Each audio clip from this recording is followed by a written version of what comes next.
talk to them in the hallways, people who have worked at Google and Facebook and been part of these amazing, incredibly lucrative things. And you talked about the chance they've had to give healthcare to more people, like the people who came and saved healthcare.gov, like that. There was no other opportunity to have an impact on people's lives like that. That is the ultimate way to do it. You can do it on a local level. You can, probably its ultimate manifestation is in the White House. So that, I think everyone, if they get an opportunity to do that in their lives, they should do it. Hear, hear. Thank you. For me, when I left the White House after 6 years, and I've thought about what I want to do in my life, and I didn't really know, because you had asked me when I first got into politics, like, what would be like your ultimate dream?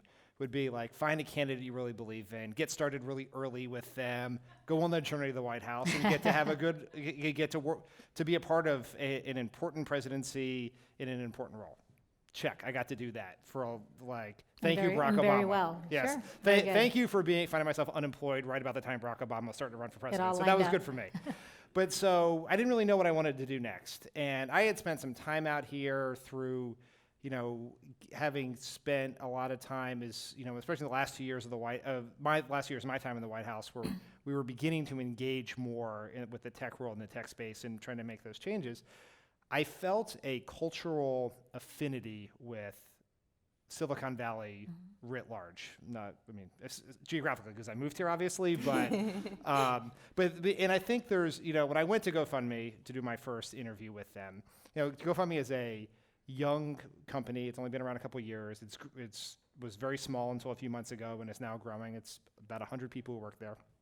And I went to the first office, and it was our current office that we're going to move from soon, and it's above a nail salon in Menlo Park, right? And I get there, and the CEO, knows I'm coming from the White House. He's like, "I'm so sorry about our office," and I was like, I looked at him, it's like we have people like working in a hallway, right? It's and all at standing desks, and I said to him, I was like, "This is better than every campaign office I ever went to work in," right? The first Obama office, and the fourth floor of the EEOB. Yes, and all of the EEOB. Yes, there's actually heat in this office, so.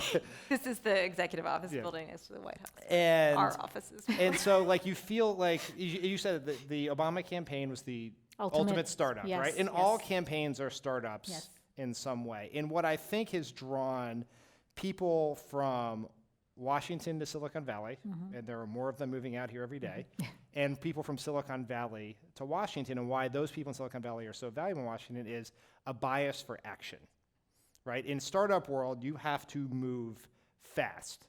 You have to decide quickly, and you have to act. In campaigns is the same thing. You cannot wait. If you wait, if you sit around and dilly-dally forever, people want to try something and get it done. And if it doesn't work, you try something else, right? And you learn from it. And so there's that cultural affinity.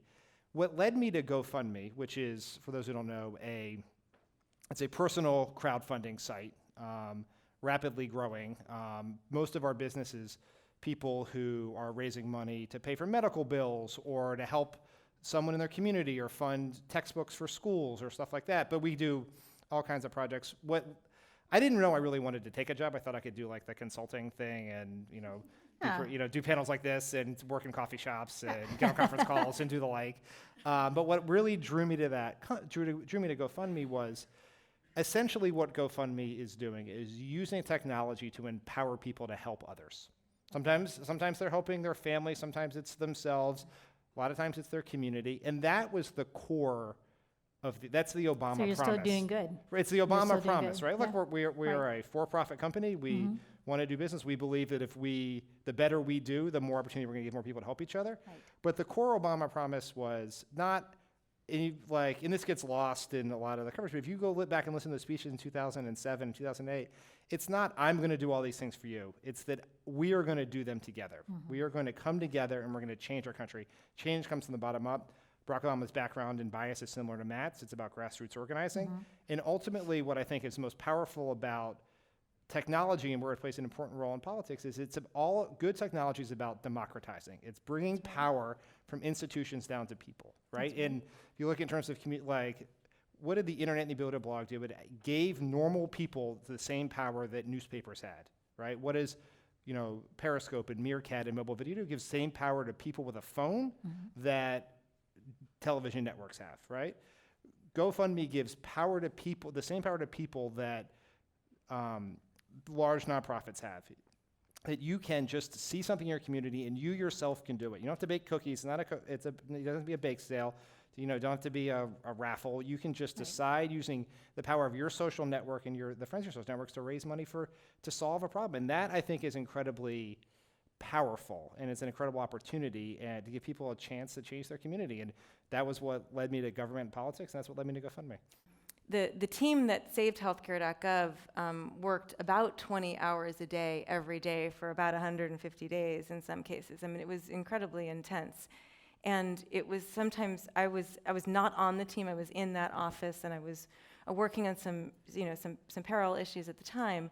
But, these were people who were motivated by an intense desire to save healthcare for their fellow Americans. And there were times when Todd Park, who was our boss, I'm saying our because my colleague Ryan is in the audience, would bring the letters that the president had received about the Affordable Health Care Act into the office and read them. And there was one, I think each letter hit various of us on the team differently.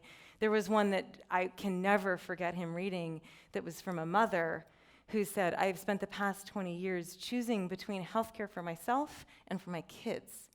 And because I was able to sign up through healthcare.gov, I am now going to see a doctor for the first time in a long time. And I just thought, oh my God, that's not an experience, that's not a choice I've had to make. This is a choice she's made.